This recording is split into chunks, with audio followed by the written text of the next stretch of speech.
গত সোমবার 14 জুলাই 2025 তারিখে গণপ্রজাতন্ত্রী বাংলাদেশ সরকারের স্বরাষ্ট্র মন্ত্রণালয়ের দায়িত্ব নিয়োজিত মাননীয় স্বরাষ্ট্র উপদেষ্টা লেফটেন্যান্ট জেনারেল মোহাম্মদ জাহাঙ্গীর আলম চৌধুরী এবং সম্মানিত মহাপরিচালক বর্ডার গার্ড বাংলাদেশ কক্সবাজার পরিদর্শনে আসেন। আসার উপলক্ষ ছিল রোহিঙ্গা ক্যাম্প সহ কক্সবাজার জেলা মাদকদ্রব্য নিয়ন্ত্রণ বিষয়ক আলোচনা সভা।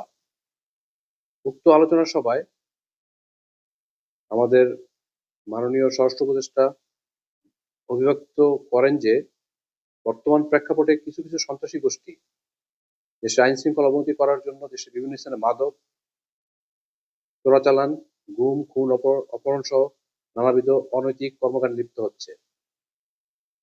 কক্সবাজার জেলার বিভিন্ন এলাকায় এরূপ কোনো ধরনের ঘটনা যেন না ঘটে সেক্ষেত্রে সকল আইন শৃঙ্খলা বাহিনীকে বিশেষ গোয়েন্দা নজরদারি বৃদ্ধি, টহল তৎপরতা জোরদার সহ বিভিন্ন স্থানে অভিযান পরিচালনার জন্য নির্দেশ প্রদান করেন। এরই ধারাবাহিকতায় উখিয়া ব্যাটালিয়ন 64 বিজিবি অদ্য 15 জুন 2025 তারিখ আনুমানিক 1800 ঘটিকায় সদর নীলা বিওপির বিশেষ টহল দল কর্তৃক নীলা ইউনিয়নের রঙ্গিখালী গহীন পাহাড়ের মধ্যে চিরুনি অভিযান পরিচালনা করে। বিজিবি টহল দলের উপস্থিতি টের পেয়ে ডাকাত দল তাদের আস্তানা থেকে গহীন বনে পালিয়ে যায়। বিজিবি টহল দল তাদের আস্তানায় ঘেরাও করে এবং তল্লাশি অভিযান চালায়।